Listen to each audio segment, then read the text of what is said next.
প্রিয় দর্শক বন্ধুরা, উঠে আসছে ওবিসি মামলার ক্ষেত্রে ব্রেকিং নিউজ, যেখানে দাঁড়িয়ে বিস্তারিত শুনানির প্রসঙ্গে হঠাৎই বিশেষ পদক্ষেপ সংক্রান্ত বিষয়ে একাধিক বড় খবর আপডেট উঠে আসছে।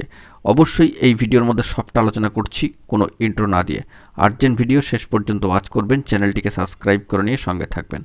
বন্ধুরা, সর্বোচ্চ ন্যায়ালয় সুপ্রিম কোর্টে ওবিসি মামলায় এবার কি নতুন করে একটা ব্রেক থ্রু আসতে চলেছে? অবশ্যই বিস্তারিত শুনানির প্রসঙ্গে হঠাৎ করেই কিন্তু একটি পদক্ষেপের খবর, অর্থাৎ বিশেষ পদক্ষেপের খবর কিন্তু উঠে আসছে এবং তারপর থেকেই শুরু টান উত্তেজনা। বন্ধুরা, এই বিষয়ে যে বার্তা উঠে আসছে যে রাজ্যের যুক্তি মেনে ওবিসি শংসাপত্র অর্থাৎ ওবিসি সার্টিফিকেট বাতিল মামলায় বিস্তারিত শুনানি করতে রাজি হলো সর্বোচ্চ ন্যায়ালয় সুপ্রিম কোর্ট। কার্যত আগামী 9 ডিসেম্বর দুপুর 2টোর সময় শীর্ষ আদালতে হবে এই গুরুত্বপূর্ণ শুনানি। শুক্রবার এমনই নির্দেশ দিয়েছে সর্বোচ্চ ন্যায়ালয় সুপ্রিম কোর্টের সম্মানীয় বিচারপতি মহাশয় সম্মানীয় বি.আর. গভাই এবং সম্মানীয় বিচারপতি কে.ভি. বিশ্বনাথন মহাশয়ের ডিভিশন বেঞ্চ। এই দিক থেকে রাজ্য সরকারের দাবি মতো অন্তর্বর্তী স্বস্তি দেওয়ার বিষয়টি বিবেচনা করবে শীর্ষ আদালত। ওই দিন কিন্তু সম্মানীয় বিচারপতি মহাশয়রা জানিয়েছেন। কার্যত স্টে প্রসঙ্গে কিন্তু গত শুনানিতে বারবার আর্জি রাখা হয়, আবেদন জানানো হয়, স্টে চাওয়া হয়। তো সেই বিষয়ে কিন্তু বিস্তারিত শুনানি করেই তারপরে সিদ্ধান্তের দিকে এগোবেন সম্মানীয় বিচারপতিরা, এমনটাই জানা যাচ্ছেন। তবে কি ঘটবে না ঘটবে এখনই কিন্তু কিছু বলা সম্ভব নয়। উল্লেখ্য, মহামান্য কলকাতা হাইকোর্টের রায়ে রাজ্যের ইস্যু করা প্রায় 12 লক্ষ ওবিসি শংসাপত্র বাতিল করা হয়েছিল। হাইকোর্টের সেই রায়কে চ্যালেঞ্জ জানিয়ে দেশের সর্বোচ্চ ন্যায়ালয় সুপ্রিম কোর্টের দ্বারস্থ হয়েছিল রাজ্য সরকার। এর আগে গত 5ই অগস্ট তৎকালীন সম্মানীয় প্রধান বিচারপতি মহাশয় সম্মানীয় ডি.ওয়াই. চন্দ্রচূড় মহাশয় নেতৃত্বাধীন বেঞ্চে এই মামলা শুনানি হয়। শীর্ষ আদালত সেই সময় রাজ্য সরকারকে হলফনামা জমা দিতে বলেছিল এবং এই দিন সর্বোচ্চ ন্যায়ালয় সুপ্রিম কোর্টে সেই হলফনামা পেশ করা হয়।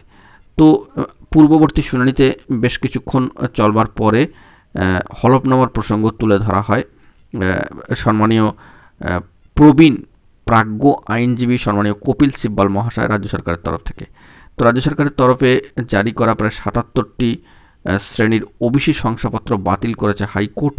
এই রায় দেওয়ার সময় দেখা হয়নি যে কেন্দ্রীয় সরকারের ওবিসি তালিকায় এই সমস্ত শ্রেণীর প্রতিনিধিদের নাম রয়েছে, এমনটাই কিন্তু বার্তা দেওয়া হয়েছে রাজ্য সরকারের তরফ থেকে সম্মানীয় প্রবীণ প্রাজ্ঞ আইনজীবী মহাশয়ের তরফ থেকে, এবং মণ্ডল কমিশনও এদের অন্তর্ভুক্তির কথা বলেছিল।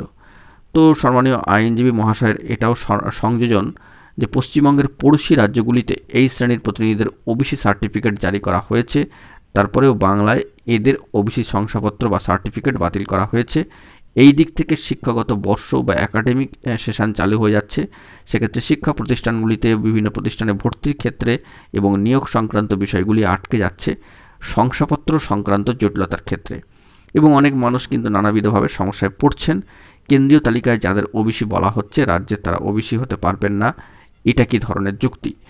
সম্মানীয় বিশিষ্ট প্রাজ্ঞ প্রবীণ আইনজীবীর তরফ থেকে এই দাবি কিন্তু রাখা হয়।